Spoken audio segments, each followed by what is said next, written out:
Ladies and gentlemen, welcome back to the channel. My name's Michael Avidariti, and before I get started with today's movie breakdown review, remember to subscribe to the channel, like and comment below what you think about this review. Let's jump right into it. Like I said, 2 and 4 days ago, this week's all about the trilogy Back to the Future. Today we are going to review the third and the last chapter movie of this trilogy, which is happened to be I would say one of my favorite, just because it's played out mostly in the Old West. Now I'm really drawn into the West or Western genre, the West in itself, the landscapes of West. I don't know why. Maybe if I can go back in time, I will discover that I've been there once. Who knows? So let's jump right into it. Like in any of these three movies, the ending of the previous movie and the beginning of the next one, it picks up the last scene, and so it's also in this one. You see Doc Brown has sent back Marty McFly from 1955 back to 1985, but then you see right behind the corner Marty coming up to Doc, and that's why is that. Simply because, if you remember in the second movie, there are two Martys, and one got back with the car and one is still there, and the one that's still there is the one that received the letter from Doc Brown from 1885. So he gets back to Hill Valley, meets Doc Brown, that it's still, like I said in the second movie, in the second review, it gets tricky when you start to mess up with time and space, so trying my best to explain everything here. He meets Doc that's still here in 1985. Okay, he explains there's a little bit of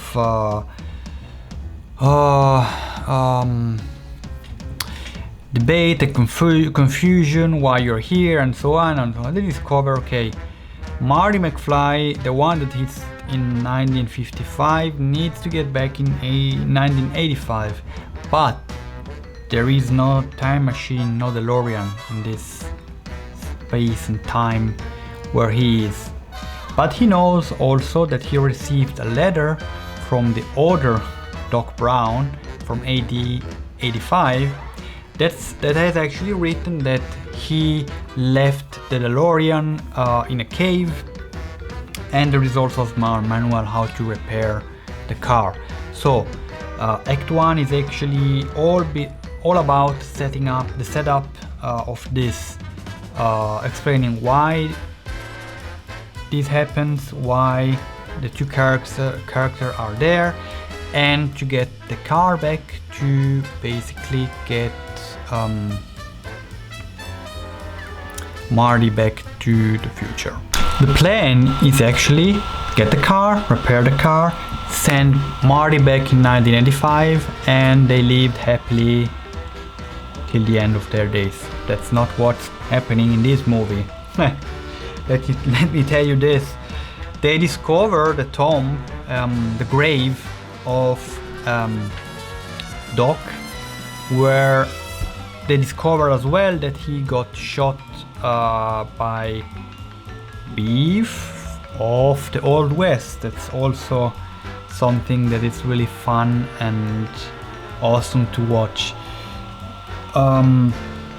That's the catalyst to let the story change. Marty says, okay, I'm not going back to the future, I'm going back to the West in 1885, not letting you kill from Bifurtanen, which is called Bufurtanen Mad Dog. And that's what's happening. So he gets Act 2 is all about Marty being back, getting back and being in the Old West in 85 and figuring out there then how to get back, because the car breaks down, they have no gasoline, he loses gas, and they need to figure out how to get to 88 miles per hour, and that's pretty fascinating. Of course, there's a bad guy, Bishop Tannen, who's involved. There's a lady who also, I would say that it's a point where Doc is pulled back from the mission and makes it everything more difficult. So they don't have the power to get to 88 miles per hour. They have the bad guy that Marty is involved till at the end directly, and there's Doc Brown that is involved with this lady. So we have in this movie, particularly in the second half, or yeah, I would say the end of Act 2, the second half of Act 2 and then the Act 3, where you have these three problems that they have to solve, and they are very big problems. In the other two movies you see there are problems, but they can serve pretty much around the problem in a, I would say, pretty easier way. This is a heavy one. I mean, yeah, if at the end they solve the three problems, but if one of the three problems would remain, it would change and alter the story, the current of time as well. Like I said, that's probably one of my favorite of the three movies, just because it's played in the West and you have these three problems that these two characters have to solve. In the third movie, like in the first, there's not so much jumping around between time like the second, and that's something that makes the second movie really special, in my opinion, that they're really changing from present, past and future. So between 1985, 2015, 1955, really a lot of times, and it makes it really confusing but also fascinating, and it's done in a good way.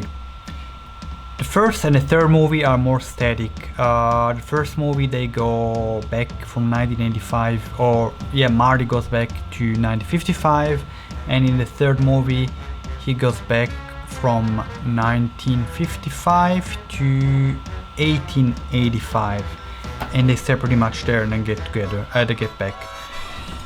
But the last one, it's a nice wrapping. It's really going back to the West and seeing the world, how it was there, the costumes. One thing that I must say, production design and costume are very accurate, of course, but I really appreciate when characters can dip into an older world with costume and with set design. That's something that I appreciated of all movies, but particularly about the third one, because it's the West. The structure of the story, I want just to mention, to make it clear here, that the structure, something that stood out to me in the third one, is the midpoint,